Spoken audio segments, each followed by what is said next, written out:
Thought leadership from PwC's National Office. Hello, and welcome to PwC's Accounting Podcast. I'm Heather Horn. Thanks for joining us today as we jump into current topics in accounting and reporting. For today's discussion, I'm pleased to welcome guest host Diana Stoltzfus, a partner in PwC's National Office and a podcast regular. I'll hand it over to Diana for more details on today's episode. Today, we're discussing California's Privacy Protection Agency's new cybersecurity audit requirements under the CCPA regulations. This is part of a broader regulatory package of updates that introduce new rules around automated decision-making technology and risk assessments.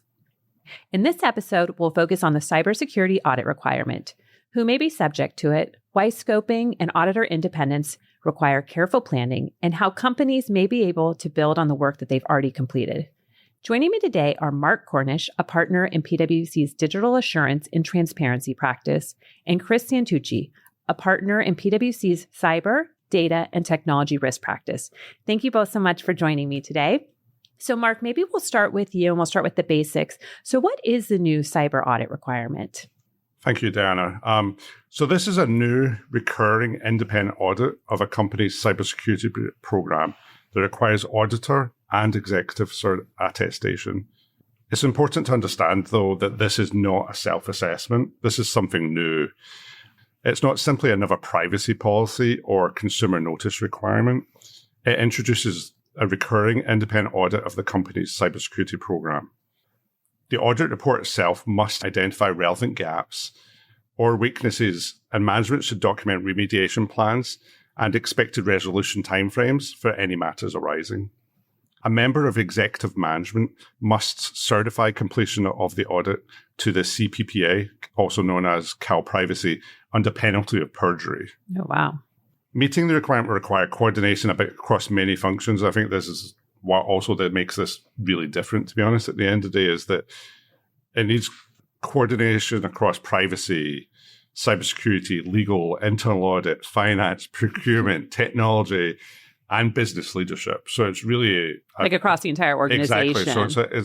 So it's not an easy check the box exercise here. It's not an easy undertaking. Mm-hmm. So the other aspect of this as well is that many companies are focused on the April 2028 reporting deadline. So that's when there's certification to the CCPA is required up to Cal Privacy. But the more important preparation due date is January 1st, because January 1st, 27 is when the first audit period begins. Okay, so companies have to be ready and have these controls, we'll talk more about what it is, but in place throughout that entire period. So really looking more towards January 1, 2027. Correct. Okay, maybe Chris, turning to you now. So what companies are subject to this audit requirement? Yeah, so Article 9 applies to businesses whose personal data processing presents significant risk to consumer security. And that's really defined in two different ways. One, a business derives at least 50% of its annual revenue from selling or sharing consumers' personal information. And that's not limited to revenue in California. Okay, so you're looking at revenue generated. Period. Okay. Yep. And two, a business meets the CCPA's CPI adjusted, so the Consumer Price Index, the revenue threshold. And this was $25 million when it started. It's now above 26. So definitely important for companies to monitor this threshold, especially if they're right on the border. Mm-hmm. And either processes personal information about 250,000 consumers or households, or processing sensitive personal information of at least 50,000 consumers. And so commonly overlooked areas are marketing data, human resource data, if you're acquiring a business, the data that they may have, especially around more and more digital experiences. So think about geolocation data. So non-traditional places where personal data might exist that would bring your numbers up and bring you into scope. And so really for companies near those thresholds, you can't just give a rough estimate to say you're out of scope. So you really need to do the work with finance, your privacy, your data teams to build that defensible view of scoping. Okay. Very helpful. So Mark, why is this such a bigger lift than other security compliance work? Yeah, no, that's a good question. Two things I would highlight. One, the independence bar has been set high. So, for example, there needs to be real reporting line separation for internal auditors. And we'll talk about this more as we go through this podcast here. And the other aspect is the evidence bar. So findings need documentation and support. And testing goes beyond interviews. So essentially it's going to require design and operating effectiveness testing. So it's not just a management assertion process. Like there's there's robust testing that needs to be done to support this audit requirement. This discipline will feel more familiar to organizations accustomed that have, are subject to SOX as an example, or that go through SOC reporting. So, for example, SOC 2 reporting over security controls, or that go through robust internal audit testing, compared to those that maybe just go through like privacy questionnaires and everything. Right. So, the audit itself is really intended to be a robust audit that really challenges design and operating effectiveness ultimately over that period of time that we talked about earlier. It's the one thing I would also add is it is critical to understand that Article 9 has its own scope, independence requirements, reporting obligations, and certification requirements. So the organizations need to fully understand those and be prepared for the future audit. Okay. You've mentioned independence a couple times. Yep. And when we think about independence, my background is traditionally as an auditor. So you have like SEC independent or audit requirements and, independence can kind of mean different things in different frameworks. So can you maybe speak a little bit about, in this context, what independence means? Yeah, sure. So within Article 9, the rule lays out the independence requirements within the rule. As I mentioned, it can be an independent auditor or an external auditor, but the requirements, the rule itself actually goes through in details. These are the factors you need to consider. Okay. The bar itself, I would say, is actually defined, as I said earlier, it is high. Mm-hmm. Because even if, say if we're applying SEC audit requirements, this actually goes a bit further in certain aspects, believe it or not. So it talks about the ability to provide recommendations, and could that potentially be a conflict for the auditor if they were to do the assessment? So I think there's aspects of that I think if I'm kind of guiding organizations, I would say that, working with like the chief legal officer and other parties in the organization to interpret this. But I think the definition of the auditor for independence is actually a very important aspect of the kind of rule. Yeah, and it's interesting because there's like this external auditors that may or may not be able to do certain things, and internal auditors can be used. But again, you have to have these certain reporting. So it sounds like it is an area to focus on when you're thinking about who's going to do this and making sure that you meet those requirements. At the end of the day, the auditor, again, I'll just clarify this, has to be an internal or external party. But a key part of this is they have to be qualified. They have to be objective, and they have to be independent in line with those Article 9 requirements.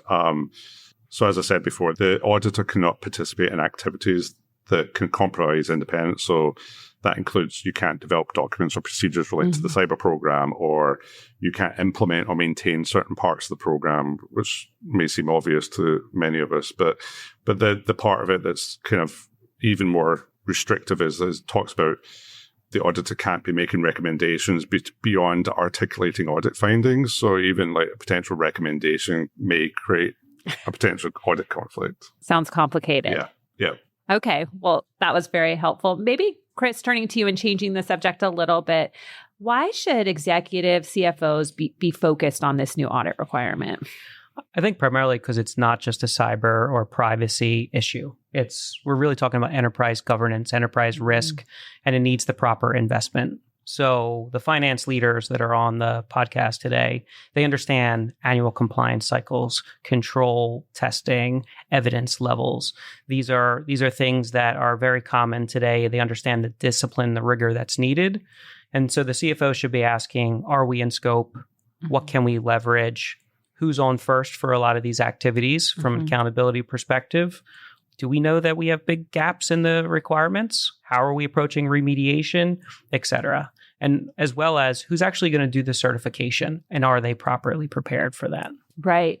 And I guess one thing, that we haven't talked in detail about is, what are the total kinds of like different aspects of the company that this covers, right? We've talked about, that we, you need to involve lots of parties across the organization, and it's not just limited to cybersecurity. So maybe can you give us some idea around like what are some of the complications or challenges that companies are facing as they're thinking about meeting this requirement? Yeah, and this is where the work needs to be done, right? Because personal data that's in scope is really across the organization. When you think about how today's organizations, operate, including extending to your third parties. So a traditional SOC 2 or audit that where the company might be looking to leverage is typically very focused, right, to a specific boundary of systems or processes. When we think about this, it's much broader. So the first effort here around readiness really requires the organization to take a step back, understand that personal data flow and the related systems that support it and third party, and that becomes your initial boundaries. And the Article 9 requirements also pull in service providers and contractors and vendors right directly. So they have an obligation to support your audit as well and provide information. So that's going to be a change for many of our clients in how they typically think about audits and how far they go. They're not just asking their employees who manage those relationships. They may actually need to invoke some audit clause to gather some information to support their control environment. So it's really any system really, or even third party, as you're saying, that touches this privacy, this customer data that's moving throughout your organization. So as it moves through the organization and different systems and maybe third parties interact, it's really all of that comes into That's where the work needs to be done, because if you can tell where the data that's in scope sits within a system, then great. If you're unsure, then you might have a risk of overscoping or underscoping. So that's the hard work that needs to be done so that if you do a test and there is a failure, you can actually attribute it to the specific risk. Okay. I would just add, I think from my perspective, when talking to clients, I think this is one area that should not be underestimated. I think this is challenging, and getting a full handle across the organization is not an easy task necessarily. So I think ensuring that you're spending appropriate time going through this exercise and understanding that flow is like really critical to the overall process. I mean, when it comes to the controls aspect of this, when you look at the requirements of the rule, I would say they're generally directionally standard cybersecurity hygiene areas, but the scoping of the systems is the most critical part, because then you're required to make sure that are those controls in place covering all these areas. And historically, where we've done similar engagements or reviews in this area, that's where we've seen issues arise where, there isn't encryption in place on certain systems, as an example, or they're not able to dispose of certain customer information easily for certain systems, etc. So I think the scoping piece from the outset is really what drives the extent of how detailed this review is going to be. And it is definitely the most challenging part, I think. I agree. Yeah. And I think, it seems like there could be systems maybe, and I think we'll get into this maybe in the next question, is that maybe have been in scope for other reasons. And so you might have a better understanding, and maybe this is bringing in new systems where you haven't done as maybe much historical testing or understanding. Yep. And so maybe playing on that is, as we've talked about, companies may already have SOC 2 reports, NIST-based assessments, SOX-related testing, maybe ISO. And so can companies leverage these different testings that maybe have been done for other reasons? Yes, 100% they can. I think the rule actually explicitly talks about that, about leveraging of our audits and assessments. So Article 9 allows for companies to leverage an audit or assessment built for other purposes, as long as it meets all the requirements of the rule. And so maybe that gets back to kind of this evidence-based testing too. Yeah.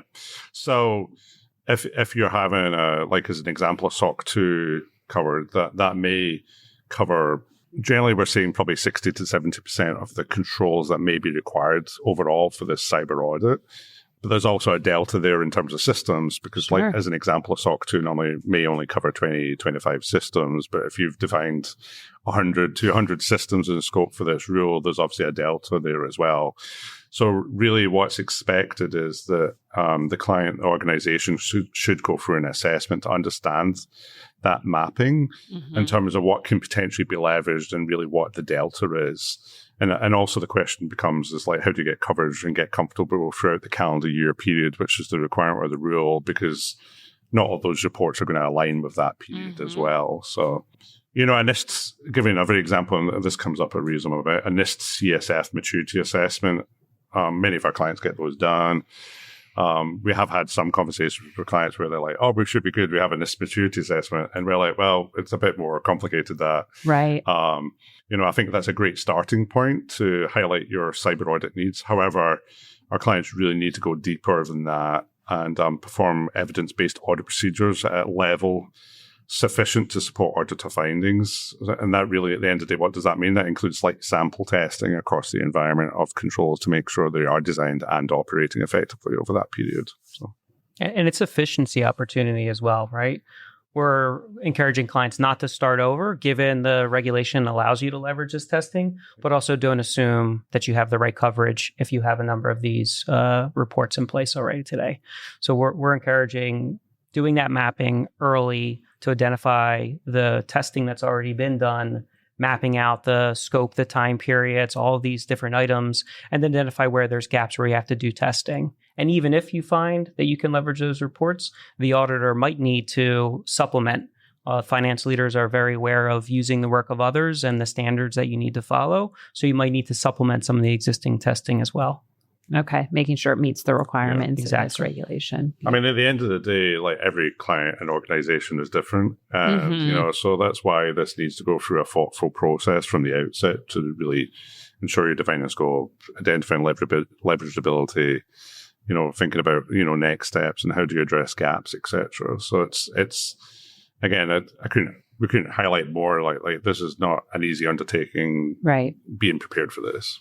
So I guess starting with that, I mean, I think you've given a lot of good advice, but if we think about, companies maybe wanting to take action soon, now, within the next 90 days, maybe starting with you, Chris, what would you highlight as kind of a first step in starting this process? Yeah, maybe I'll start and then Mark, you can add on. I think first, if you're a CFO listening to this or a finance leader, if this is new to you, I would act quickly. And ask the questions, given that, again, these regulations were finalized last September and came into effect recently here. So first, confirm applicability and document the basis for all your conclusions.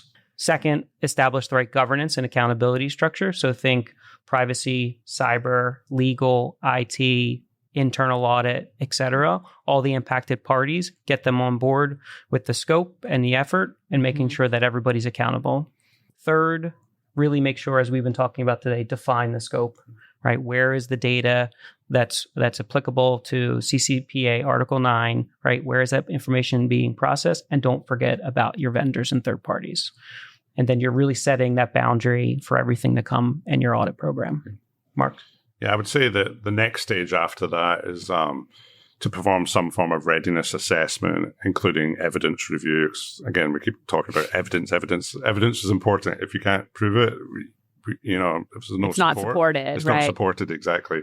So organizations should be going through a mapping of current controls to the Article 9 requirements. I think that's the first stage after the scoping exercise. And then really going through a process to identify gaps.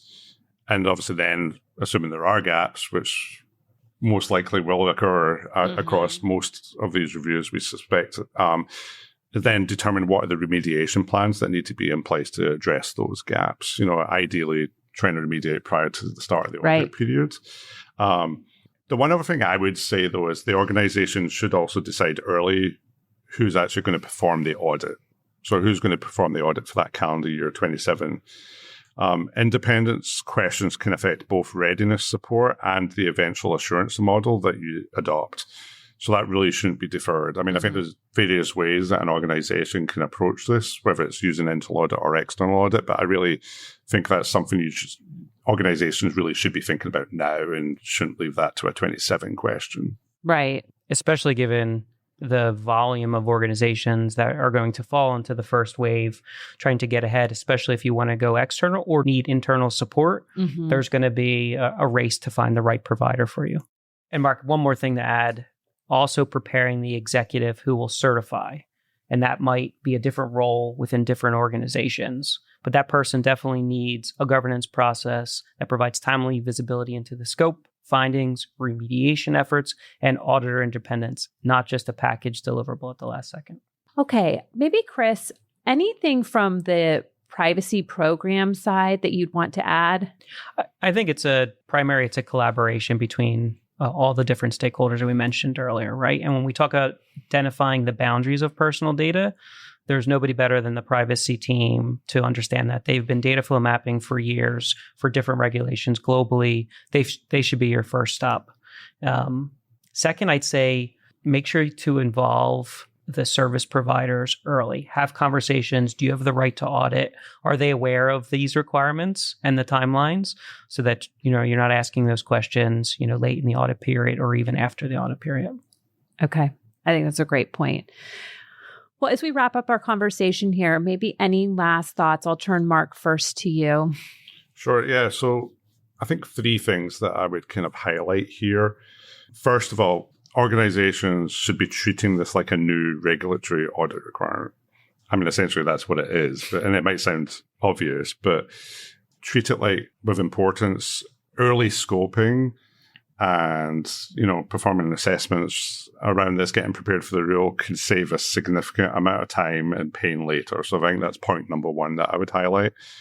Number 2, do not reinvent the wheel for this, and leverage existing reporting that you have across the organization. So we touched upon that earlier, but SOC 2 reporting, ISO certifications, NIST maturity assessments, leverage information you have in place for your existing programs as much as possible, because that helps drive efficiency, and it'll also help identify potential gaps more timely as well from the outset. And the third thing I would say is, this is not hypothetical. An independent audit will surface gaps. Gaps will be identified, observations will be made, and it is possible that a regulator could request results, from these reviews that are getting done. So preparation around this is really critical, from my view. I mean, Chris, what else do you think from your perspective? Yeah, I think historically, when we talk about audits that have been required by regulatory bodies, it's after an incident or after a complaint or investigation where the regulator, whether it's federal, state, or otherwise, steps in and mandates it. Now this is a shift. We're seeing a requirement for proactive compliance, right? Being able to demonstrate that you have a program that operates over time and there's evidence to support it. That's a shift for many of our clients, especially with the broad scope that we talked about before. And then second, I'd say this is just the beginning. California specifically has already explored extending independent audit concepts to other areas and other requirements. Most recently, the data brokers processing requests through the delete request and opt-out platform, the drop platform. So again, if you think about demonstrating and the accountability of your programs, needing to prove that you have those controls in place is just going to continue and expand into other areas. So companies that build integrated governance, reliable evidence, and a repeatable compliance model now will not just be ready for Article 9, it will be better prepared for where privacy and cyber regulation is going in the future. Okay. Well, that's really helpful. Well, I think obviously very important for companies to understand that the filing date is going to be in 2028. Yep. The reporting period will start on January 1, 2027. So coming up soon. And so the time to get ready is now. So thank you both so much for joining me today. Thank you. That's our show for today. Tune in next week for more fresh episodes. So that you never miss any of our audio content, follow the PwC Accounting Podcast wherever you listen to your podcasts. And to stay up to date on all our latest accounting and reporting news, sign up for our newsletter at viewpoint.pwc.com. From Thought Leadership at PwC, I'm Heather Horn. Thanks for tuning in.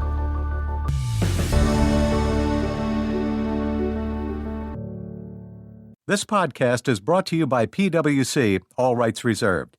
PwC refers to the U.S. member firm or one of its subsidiaries or affiliates, and they sometimes refer to the PwC network.